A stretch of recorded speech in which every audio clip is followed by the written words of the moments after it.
Bonjour à tous, c'est Chico Nono, comment allez-vous? J'espère que vous allez bien. Suite à la vidéo que j'ai faite sur les séries Netflix la semaine passée, que vous pouvez voir en cliquant sur lui juste ici, on va parler aujourd'hui de films Netflix. Je vais vous présenter 5 films sympas que j'ai kiffé, qui sont des Netflix Original Films, voilà. Sans plus attendre, on va tout de suite commencer la vidéo. 3, 2, 1, c'est parti.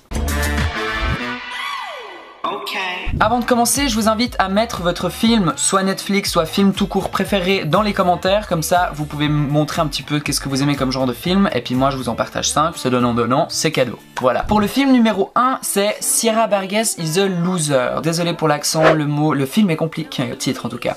Mais le film est bien. Ça parle d'une fille qui est un petit peu banale, qui est un peu en surpoids, qui est pas très à l'aise dans la société et qui reçoit en fait un jour un SMS de quelqu'un qui apparemment s'est trompé de numéro. Commence à lui parler, il y a une certaine relation qui se crée par SMS. De fil en aiguille, il y a une vraie relation qui s'attache entre ces deux personnages et en fait ils se connaissent pas et le gars croit texter une autre fille qui est la plus belle du lycée. Il découvre la beauté de cette fille à travers ses messages et tout ça. C'est une histoire super touchante, super cool que je vous invite à regarder avec bien sûr en rôle principal Noah Santiago,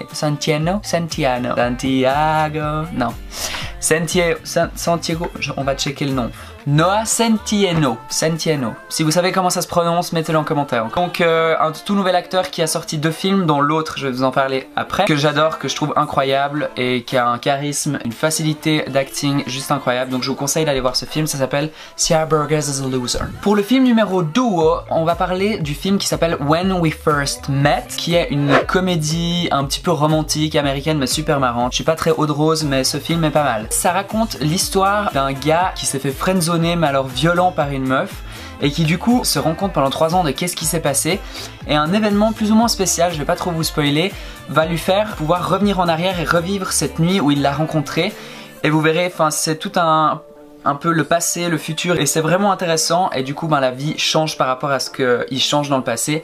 Un super film que je vous invite à voir qui s'appelle When We First Met, qui est à l'eau de rose, qui est un peu romantique mais qui est vachement rigolo, donc je vous invite à le regarder, il y a un de mes acteurs préférés dedans. Le numéro 3 c'est Annihilation, enfin bref, Inhalation mais avec un A, voilà. C'est un film complètement surnaturel qui est bien sûr encore une fois fait par Netflix, qui a comme rôle principal Natalie Portman qui est aussi une actrice de malade qui a joué dans Black Swan, voilà, avec les petits signes, la danse. Elle revient avec un rôle en mode commando après que son mec qui est parti à la guerre revient d'une mission complètement bizarre et du jour au lendemain il y a des gens de l'armée qui viennent la chercher chez elle avec son mari pour lui dire qu'en fait son mari a tenté d'aller dans une zone qui est une bulle. En ressortant il a eu des séquelles et en fait les chercheurs essayent de savoir qu'est-ce qu'il y a dans cette bulle un peu complètement magique. La femme, donc Natalie Portman, décide d'aller à l'intérieur avec d'autres scientifiques pour essayer de trouver qu'est-ce qui se passe et ce film est incroyable. Autant il est un peu chelou mais vraiment ça vend du rêve et si vous aimez un peu le fantastique mais quand même un petit peu aventure, technique, assez quand même scientifique, c'est une description bizarre, allez voir ce film, il est sur Netflix et ça s'appelle Annihilation. Le numéro 4 qui s'appelle To the Bone, ça c'est plus facile à prononcer et c'est un film qui parle beaucoup du trouble du comportement alimentaire. Vous savez que de nos jours c'est une maladie vraiment et je pèse mes mots là-dessus qui est de plus en plus fréquente, que ce soit par les réseaux sociaux ou par la presse, par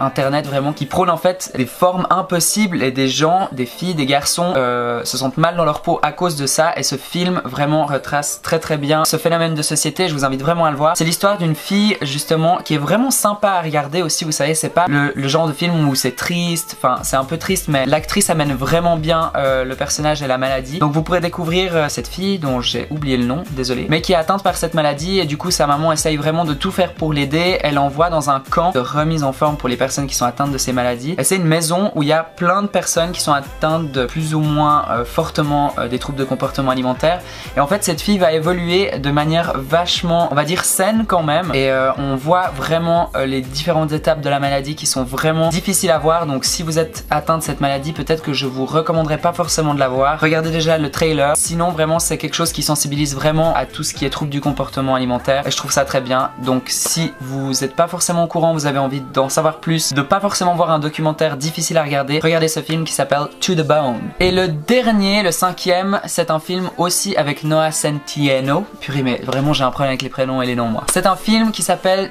To to All the Boys, je triche, I've Loved Before, qui parle d'une fille, pendant toute son enfance, écrit des lettres au lieu de parler aux gens qu'elle aime. Elle a des petits crushs sur des gars et du coup au lieu d'aller leur parler parce qu'elle se dit ils vont jamais dire oui ou bien les gêner, elle écrit en fait des lettres qu'elle garde dans sa boîte. Et un jour, sa petite sœur, douée comme elle est, tombe sur ces lettres et décide de balancer ces lettres à tout le monde en mode open bar, c'est parti. Ben tout le monde est au courant, en tout cas les 5 personnes sauf erreur qui ont eu le droit à avoir une lettre pendant qu'ils étaient plus jeunes reçoivent cette lettre et du coup c'est la malaisance TV, la miss elle sait plus où se mettre et du coup elle tombe sur ce fameux gars, le Noah Centineo, qui va faire un commun accord avec cette fille et de faire semblant qu'ils sont en couple. Elle choisit ce gars parce que lui a aussi envie de rendre jaloux sa meuf. Enfin bref, c'est un film vraiment cool, très sympa et encore une fois, Noah Centineo est incroyable dedans. Et aussi l'actrice qui joue le rôle principal, donc la fille où toutes ses lettres sont parties à cause de sa petite sœur. C'est triste pour elle mais c'est cool à regarder. Donc je vous invite à le voir et c'est le film qui s'appelle All the Boys I've Loved Before. Voilà les amis, j'espère que vous avez kiffé cette vidéo. N'oubliez pas de vous abonner à ma chaîne en cliquant sur ma tête juste là en dessous, à laisser un petit commentaire avec votre film préféré et si vous avez kiffé cette vidéo, n'hésitez pas à mettre un petit like en plus. Et dans tous les cas, je vous dis à la semaine prochaine. Bec sur votre fesse droite, à bientôt. Ciao.